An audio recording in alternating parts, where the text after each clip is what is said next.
பரிசுத்த நாமத்துக்கு ஸ்தோத்திரம். இந்த தினத்துக்கான தேவனுடைய வார்த்தையானது உபாகமம் 8ஆம் அதிகாரத்திலே அந்த 16வது வசனத்தை நாம் பார்க்கும் பொழுது, உன் பிதாக்கள் அறியாத மன்னாவினால் வனாந்தரத்திலே உன்னை போஷித்து என்று சொல்லி வேதத்தில் வாசிக்கிறோம். தேவன் தம்முடைய ஜனத்தை வனாந்தரத்திலே அறியாத மன்னாவினாலே தேவன் அவர்களை போஷித்தார். ஒன்றுமில்லாத இடம், எந்த நன்மையும் கொடுக்காத ஒரு இடம் வனாந்தரம். அந்த வழியாக தேவ ஜனங்கள் கடந்து வரும் பொழுது அந்த இடத்திலே ஆண்டவர் தாமே அவர்களை அறியாத மன்னாவினாலே அவர்களை போஷித்தார் என்று சொல்லி வேதத்தில் வாசிக்கிறோம். இந்த நாட்களிலும் கூட ஆண்டவர் உங்கள் வாழ்க்கையிலும் கூட, அதாவது இக்கட்டான கஷ்டமான நேரங்களும் கூட ஆண்டவர் உங்களை நடத்துவார். அது எப்படின்னா, நீங்கள் அறியாத, உங்கள் அறிவுக்கு எட்டாத ஒரு காரியத்தை கர்த்தர் உங்களுக்கு செய்வார்.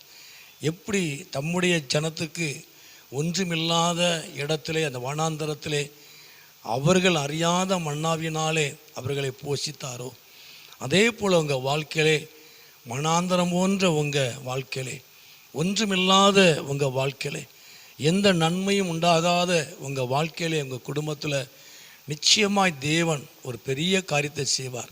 நீங்கள் அறியாத, உங்கள் அறிவுக்கு எட்டாத ஒரு பெரிய காரியத்தை கர்த்தர் செய்வார். அந்த இஸ்ரவேல் ஜனங்களுக்கு அந்த அறியாத மன்னா எப்படி இருந்தது அப்படின்னா, அது தேனிட்ட பணியாரத்தை போல அவ்வளவு ருசி உள்ளதாக இருந்தது.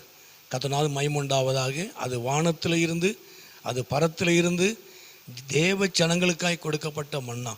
அதே போல் உங்கள் வாழ்க்கையிலும் கூட ஆண்டவர் பரத்தில் இருந்து, பரலோகத்தில் இருந்து தேவன் உங்கள் வாழ்க்கையில் ஒரு ருசி உள்ள ஒரு மகிமையான ஒரு ஆசீர்வாதமான, நீங்கள் அறியாத ஒரு பெரிய காரியத்தை கர்த்தர் உங்கள் வாழ்க்கையில் அவர் செய்வார். நீங்கள் அறியாத ஒரு காரியத்தை கர்த்தர் செய்ய போகிறார். தேவன் உங்களுக்கு செய்கிற காரியம் அது பரத்தில் இருந்து வரக்கூடியதாக இருக்கும். அது பரலோகத்தில் இருந்து உன்னதமான தேவனிடத்துலேருந்து வரக்கூடிய அது நன்மையாக இருக்கும். அந்த காரியம், அவர் கொடுக்கிற நன்மை, அவர் கொடுக்கிற ஆசீர்வாதம், அவர் உங்கள் வாழ்க்கையில் செய்கிற நன்மையானது அது உங்கள் வாழ்க்கைக்கு, உங்கள் குடும்பத்துக்கு அது ருசி உள்ளதாய் இருக்கும். நிச்சயமாக இந்த நாட்களில் ஆண்டவர் நீங்கள் அறியாத, உங்கள் அறிவுக்கு எட்டாத ஒரு பெரிய காரியத்தை கர்த்தர் இன்னைக்கு செய்ய போகிறார்.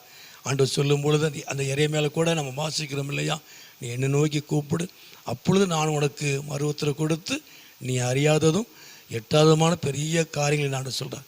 நீ அறியாத பெரிய காரியத்தை கர்த்தர் உங்கள் வாழ்க்கையில் செய்வார். அவர் நாமத்தை மகிமைப்படுத்துவார். கர்த்தர் உங்களை ஆசீர்வதிப்பார். ஜெபம் பண்ணுவோமா? எங்களை அதிகமாக நேசிக்கிற நல்ல பிதாவே, அருமையான ஆண்டவரே, நல்ல இந்த நேரத்துக்காக ஸ்தோத்திரம். இந்த சத்தத்தை கேட்குற ஒவ்வொரு பிள்ளைகளையும், குடும்பங்களையும் என் ஆண்டவர் ஆசீர்வதியும். ஆண்டவரே, வனாந்திரம் போன்ற உங்கள் வாழ்க்கையில், ஒன்றுமில்லாத உங்கள் வாழ்க்கையில, குடும்பத்தில் ஆண்டவரே, நீர் அறியாத, ஆண்டவரே, நீர் அறிவுக்கு எட்டாத ஒரு பெரிய காரியத்தை என் ஆண்டவர் செய்ய போகிறதுக்காக நன்றி செலுத்துகிறோம். அழைத்த தேவன் உண்மை உள்ளவர், அழைத்த தேவன் உண்மை உள்ள தேவன். நீர் வாக்கு மாறாதவர், கைவிடாதவர், கடைசி வரைக்கும் நடத்துகிறவர். நீர் அறியாத எட்டாத ஒரு பெரிய காரியத்தை செய்ய போகிறதுக்காக, ஒரு பெரிய காரியத்தை நீர் அறிவிக்க போவதற்காக நன்றி செலுத்துகிறோம். மகிமைப்படும், ஆசீர்வதியும். இயேசுவின் நாமத்தில் ஜெபிக்கிறோம் நல்ல பிதாவே. ஆமேன், ஆமேன்.